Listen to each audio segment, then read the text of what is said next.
Picture the moment. Emergency broadcast. WW3 declaration. Your neighbors hit the streets within an hour, cars flooding every route to every store. By hour 72, the shelves are empty. Canned goods, gone. Bottled water, gone. Anything that screams survival food to the panicked mind, gone. And here's the reality nobody's teaching you. 99% of people are grabbing the exact same predictable items because humans in crisis don't think, they copy. They see others buying, they buy. They run toward whatever feels safe without calculating actual nutritional math. That predictability creates a survival advantage for the 1% who think differently. Today, I'm giving you 7 specific foods that will vanish from stores, but in a different order than the obvious ones. Foods most people actively ignore.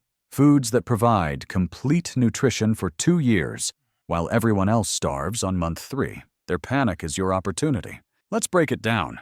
Let me tell you what happens in the first 72 hours. Your local grocery store becomes a battleground. The parking lot fills with vehicles by hour 6. Inside, it's chaos. Humans operating on pure panic instinct, grabbing whatever looks like survival to their pattern-matching lizard brain. Canned soup, canned vegetables, bags of pasta, bottled water stacked so high in carts they can barely push them. They're making fatal mistakes in real time. Here's the problem. Humans grab what looks like survival food, not what actually is survival food. A can of soup weighs a pound, maybe contains 200 calories. They're buying weight, not energy. They're buying packaging and water.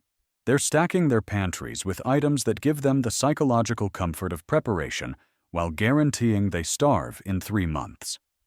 The 3 metrics that actually matter in food storage are simple. Calories per pound. Shelf life without refrigeration. Nutrient density. Everything else is noise. If you're not calculating those 3 numbers for every item that goes in your stockpile, you're preparing to die slowly. Let me show you what 99% of preppers ignore completely. Food number 1. Honey. Not on anybody's panic list, not visually associated with survival. Doesn't come in a tactical package, and it's the single most shelf-stable calorie source available to civilians. Here's the science. Honey never spoils. Not in years, not in decades. Archaeologists have found sealed honey in Egyptian tombs that's over 3,000 years old and still edible. The chemistry is simple. Honey is supersaturated with sugar and has a pH around 3.9. Bacteria can't survive in that environment. As long as the container stays sealed, honey is functionally immortal. 1,500 calories per pound. Pure carbohydrate energy that your body converts directly to glucose for immediate use. 1 gallon of honey weighs approximately 12 pounds. That's 18,000 calories in a single container that will never go bad and requires 0 preparation to consume. Here's the comparison that matters.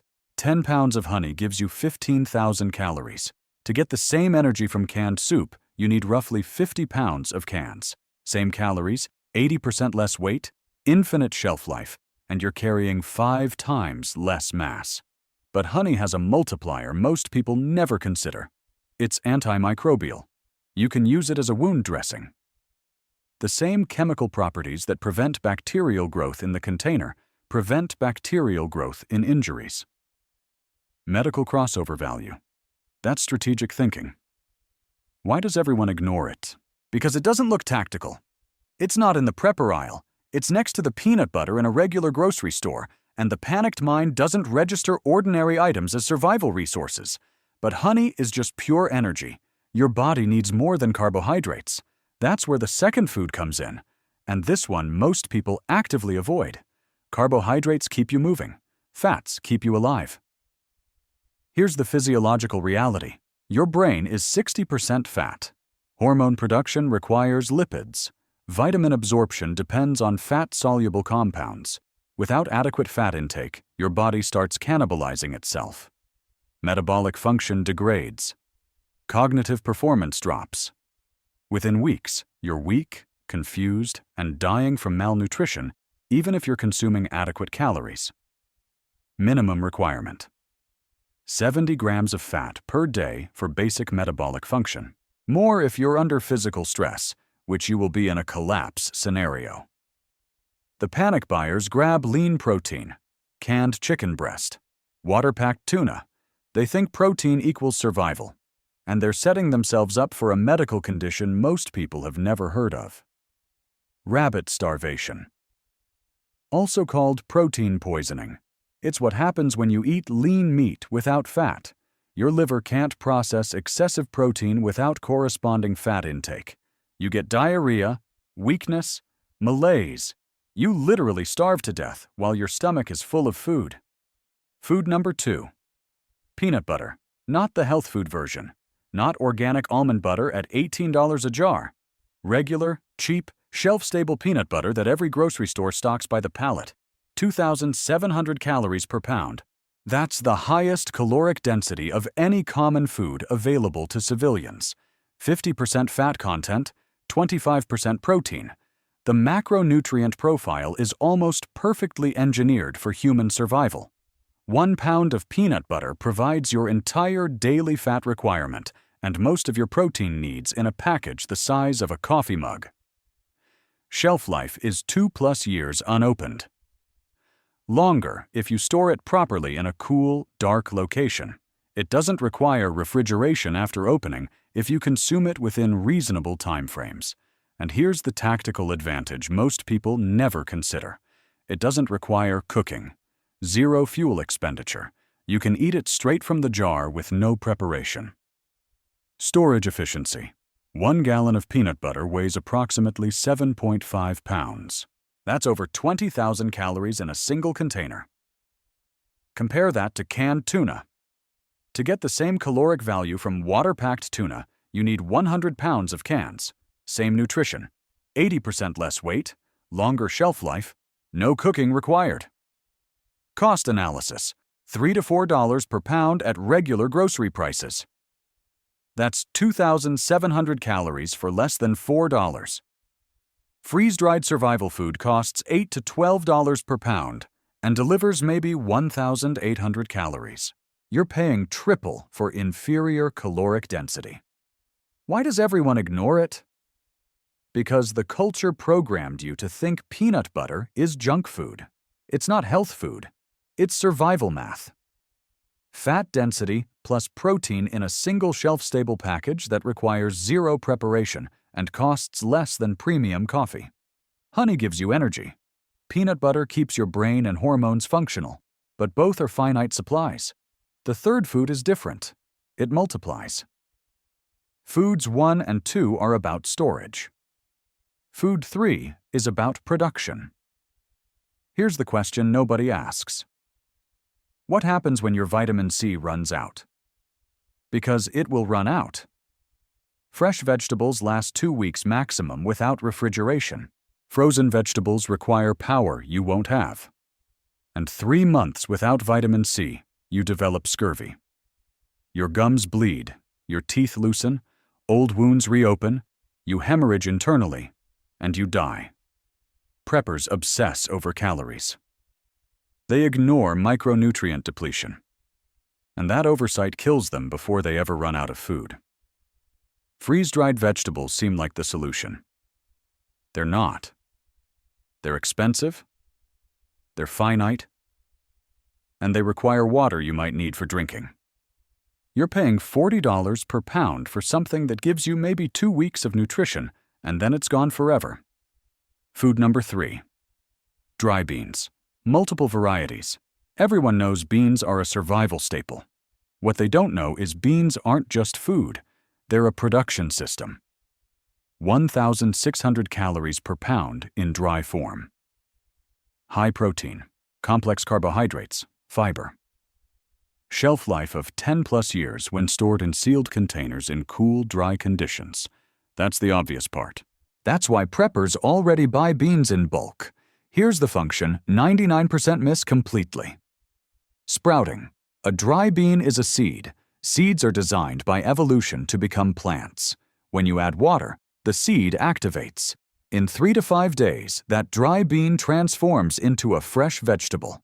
Sprouts. And sprouts contain exactly what your body needs: vitamin C, vitamin K, folate, enzymes, living nutrients that prevent scurvy and keep your immune system functional.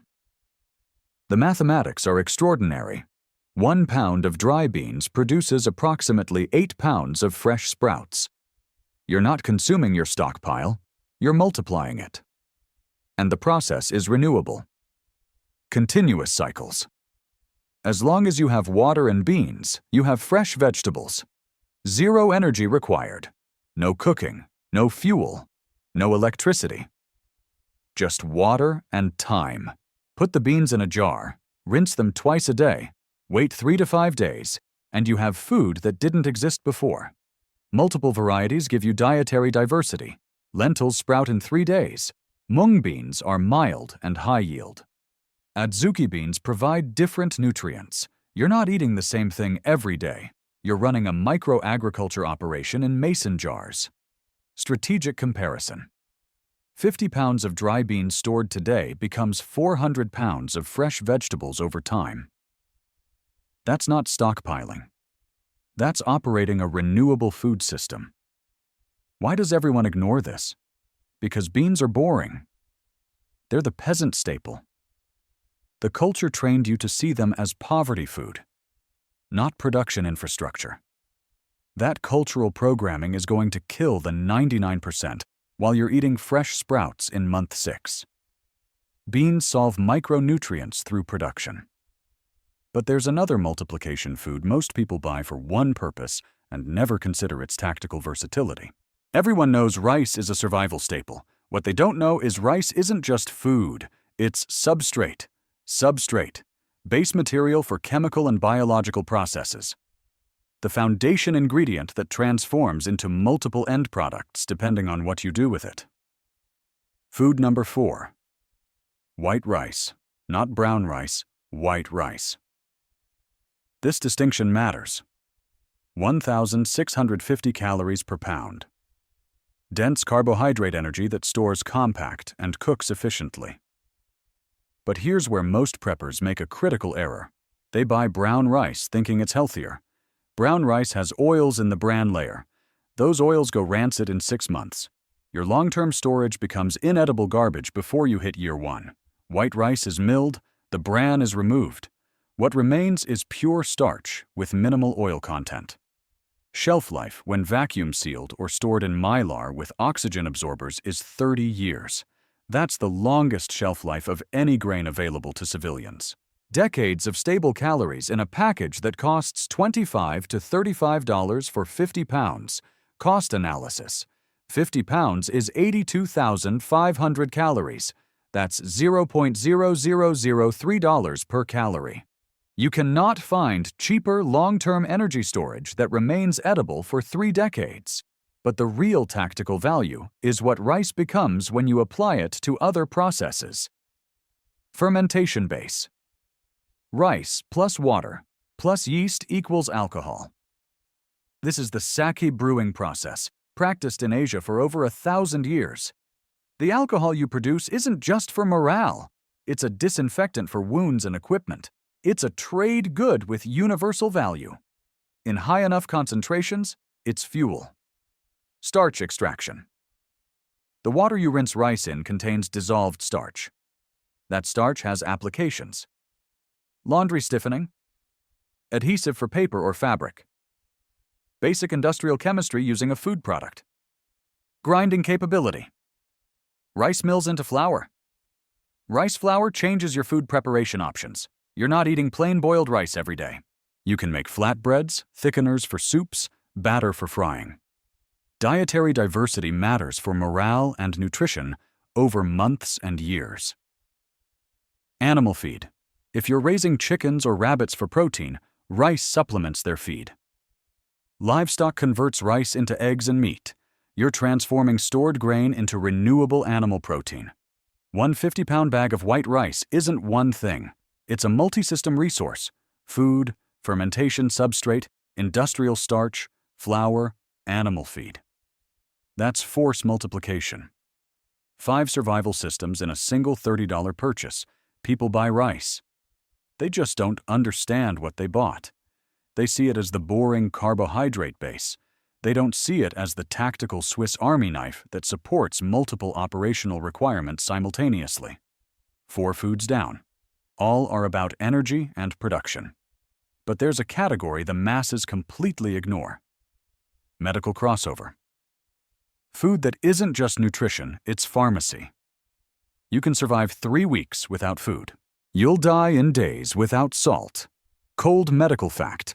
Electrolyte imbalance leads to organ failure. Your nervous system requires sodium to transmit signals. Your muscles need it to contract. Your cells need it to maintain hydration balance. Without salt, your blood pressure crashes, your kidneys shut down, and you die from systemic failure. 99% of preppers focus on calories. They ignore minerals. Food number 5. Salt. 2 types. Iodized table salt and pickling salt. Infinite shelf life. Salt is a mineral. It cannot spoil, cannot rot, cannot degrade. Store it in sealed containers to prevent moisture absorption, and it remains viable forever.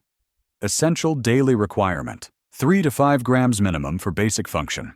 More in hot climates or during heavy physical exertion. When you're under stress, working manually, sweating, that requirement doubles. Here's the medical function most people never consider. Oral rehydration solution. Salt plus sugar plus water in specific ratios creates a mixture that combats dehydration and diarrhea more effectively than water alone. This is World Health Organization protocol. In a collapse scenario where waterborne illness runs rampant, oral rehydration keeps you alive. Wound cleaning. Saline solution is salt dissolved in water at specific concentrations. It flushes debris from injuries without damaging tissue.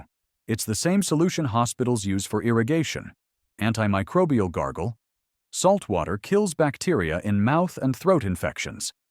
Concentration and frequency matter, but the mechanism is simple. Salt creates an environment where bacteria cannot survive. That's consumption and medicine. Now, preservation. Salt curing. You can preserve meat without refrigeration by coating it in salt. The salt draws moisture out through osmosis. Bacteria need moisture to reproduce. No moisture, no bacterial growth. Properly salt-cured meat lasts months at room temperature. Pickling vegetables. Salt brine preserves harvested vegetables and creates an environment for beneficial fermentation. You're extending growing season into storage season. Salt brining for fermentation, the same process that creates sauerkraut and kimchi. Probiotics. Gut health. Fermented foods provide nutrients that shelf-stable foods don't. This is why you need 2 types. Iodized salt for consumption. Your thyroid gland requires iodine to produce hormones. Without it, you develop goiter and metabolic dysfunction. Pickling salt for preservation. It's pure sodium chloride without anti-caking agents that would cloud brine or interfere with fermentation. Strategic calculation. 50 pounds of salt costs $15 to $20. That's a 2-year supply for consumption plus preservation capability for 500+ pounds of meat or vegetables. Medical insurance and food infrastructure for the price of dinner. Why does everyone ignore it? Because it's too basic. It doesn't seem tactical. It's the cheapest item in the grocery store. The panicked mind associates value with expense and complexity. Salt is neither. So it doesn't register as critical. Salt preserves and sustains. But the 6th food combines protein, fat, and preservation in one package. And most Americans refuse to eat it. People buy canned tuna thinking they're prepared. They're buying the wrong product. Water-packed tuna. Boneless. Skinless. That's what Americans grab because it's clean and familiar. And it's nutritionally incomplete. Food number 6. Canned fish in oil with bones. Sardines, mackerel, salmon. The versions most Americans find disgusting. Here's why the disgust is irrelevant. This is the most complete nutrition package available in shelf-stable form. In oil matters, fat density doubles. The oil itself is calories. 400 to 500 calories per can instead of 150 for water-packed. The oil provides satiation. Your body needs fat to feel full. Water-packed protein leaves you hungry, with bones matters, calcium and phosphorus for skeletal health. Long-term survival isn't just about not starving. It's about maintaining bone density and teeth. The bones in canned fish are soft from the canning process. You eat them whole. They're your mineral supplement. Complete protein plus omega-3 fatty acids. Brain function. Anti-inflammatory properties. Cardiovascular health. This isn't just calories. It's functional nutrition that keeps your body operating at full capacity. Shelf life. 3 to 5 years minimum. Some brands last 10+ years. No refrigeration required even after opening because the oil acts as a preservative. You can eat it cold straight from the can. Zero fuel expenditure. Nutritional analysis. Canned fish in oil with bones contains almost every essential nutrient your body needs, except vitamin C, protein, fat, calcium, phosphorus, selenium, vitamin D, B vitamins, omega-3s. That's complete nutrition. The vitamin C deficiency gets covered by sprouted beans. Strategic mathematics. 100 cans equals 40,000 to 50,000 calories, plus complete micronutrients for months. At $1.50 to $3 per can, you're looking at $150 to $300 for half a year of protein and fat. Cultural aversion versus survival mathematics. Americans don't like the texture. They don't like the smell. They don't want to eat bones. That cultural programming is going to kill them while you're maintaining complete nutrition in month 4. 6 foods. Carbohydrates, fats, protein, micronutrients, minerals. Complete nutrition. But there's one final food that ties everything together, and it's the one thing that transforms the other 6 from supplies into a system. The 7th food isn't nutrition. It's infrastructure. Food number 7. Cooking fat. Lard or coconut oil. 4,000 calories per pound. That's the highest caloric density available. Lard has a shelf life of 1 to 2 years. Coconut oil lasts 2 to 3 years. Both are shelf-stable at room temperature. Here's what fat does that the other 6 foods can't. It makes rice and beans palatable. Eating plain boiled rice for months destroys morale. Fat adds flavor, increases satiation, and improves calorie absorption. Your body extracts more energy from food when it's cooked in fat. Frying as preservation. Cook food once in hot fat, store it in the rendered fat. The fat coating prevents bacterial growth. You're extending the edible life of prepared food without refrigeration. Tool maintenance. Fat prevents rust on metal tools. Waterproofs leather. In a collapsed supply chain, maintaining your equipment matters as much as maintaining your body. Soap production. Fat plus lye creates soap. Hygiene isn't optional. Disease spreads through contamination. Lighting. Fat burns. You can make crude lamps if electricity fails long-term. System integration. Honey plus peanut butter, plus beans, plus rice, plus salt, plus fish, plus fat equals complete 2-year nutrition for one person. Total weight, 285 pounds. Total cost, $400 to $500. Storage space, 4 cubic feet. Compare that to conventional prepper stockpiles. 800+ pounds of canned goods and freeze-dried meals. $3,000 plus cost. An entire room for storage. Here's the dark reality they don't tell you about supply chains. These 7 foods vanish in waves during crisis.